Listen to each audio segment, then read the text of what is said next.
Good morning, boys and girls. Today we are going to read Marvin Gets Mad by Joseph Theobold. Marvin Gets Mad. Marvin is the sheep. I see his eyebrows slanted in towards his nose. I see that frowny face.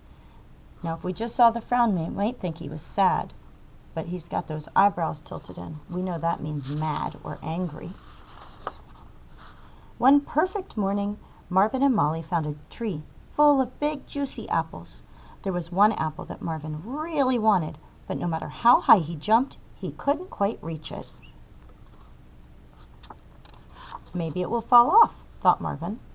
He waited and waited and waited, but the apple did not fall, and eventually Marvin fell asleep. So his first strategy to get what he really wanted was to wait patiently. He didn't talk to anybody about it. He just waited. When Marvin woke up, the apple was gone. Molly was eating it. "I wanted that apple," shouted Marvin. "Sorry," said Molly. "I didn't know." Did Marvin talk to Molly about it? No, so she would not know. If you don't talk about it, the other person might not know what you want or need. Marvin was not happy. "Don't get mad with me," said Molly. "There are lots more apples on the tree." "I wanted that apple," shouted Marvin, "and you've eaten it." Are there more apples on the tree? Could Marvin decide to be happy with a different apple? He could. He could choose to be happy with a different apple, and it would be okay. But he's getting very upset. Marvin was so mad he grew mad teeth, mad horns, mad feet, and a mad tail. "I want my apple!" When we are angry, it can change us and who we are. We can't let it take over. Especially if you start wanting something that is impossible. If Molly has already eaten the apple, is there anything that she can do to give it back? No. Marvin might have to choose to be happy with a different apple. Let's see if he chooses happiness or not. "Calm down," said Molly. "No!" shouted Marvin, and he stamped on the flowers. He knocked over the chicken shed. He frightened the ducks and bit a cow's tail. Is any of that helpful? Will any of that help him get his apple back? Do you think the chickens are going to want to hang out with Marvin? Or the ducks? Or the cows?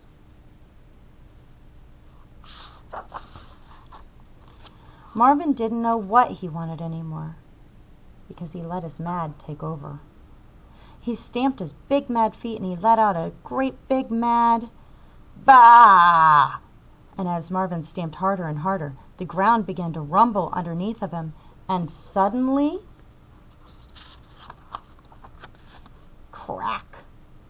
The ground opened up and swallowed him whole. Marvin fell deeper and deeper and landed with a thud, all alone in the dark. "Bah!" shouted Marvin, but no one could hear him. He tried to break the wall, but that only hurt his head. When we reach out and we pound on something, we stomp on something, we hit something, that doesn't ever help. It only hurts ourselves. Marvin was all alone. He closed his eyes and remembered the perfect day in the meadow. "I wish Molly was here," he thought. Gradually, Marvin felt less mad. It's almost like he's in a small calm-down spot where he's decided just to take a rest and deep breaths and think about how nice something was before and maybe really appreciate it. When Marvin opened his eyes, there was Molly. "I'm sorry I was so angry," said Marvin. "That's okay," said Molly. "I came to find you. I thought you might be lost. And look, I found another big juicy apple. It's for you." "Thank you," said Marvin, and Molly showed Marvin the way back up to the meadow.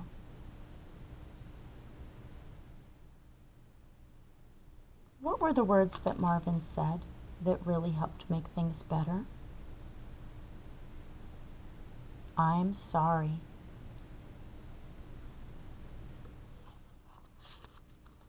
Should he act like that again? If he does that all the time, will Molly want to hang out with him? No. She's a good friend to come look for him and to bring him a nice big apple. He can't expect her to do that every time. Should he let his mad monster out all the time? No. Sometimes he needs to learn to choose happiness. Be happy with another apple, if that first one is impossible. Everything was perfect again. But Marvin didn't want an apple anymore. He wanted a pear. But no matter how high he jumped, he couldn't quite reach it. What do you think is going to happen?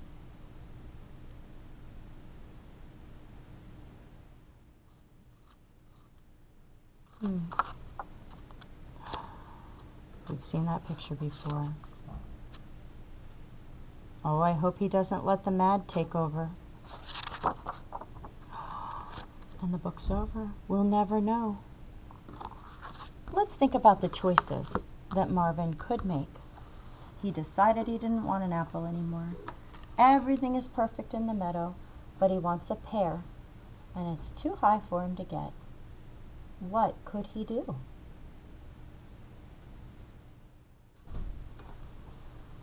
Let's look at that picture again.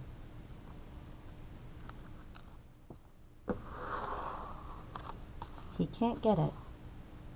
What could he do? Last time he waited and waited and waited, fell asleep, and Molly ate it, and he got mad because he couldn't have it, and he let the mad monster out. What could Marvin do this time that's different so that he doesn't have to get all upset?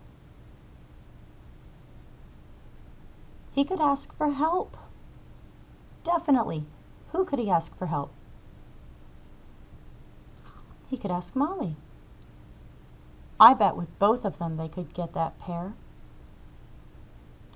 Asking for help is definitely a good strategy. Thanks for reading this book with me. Remember, when you get upset, you can ask for help before you get too mad.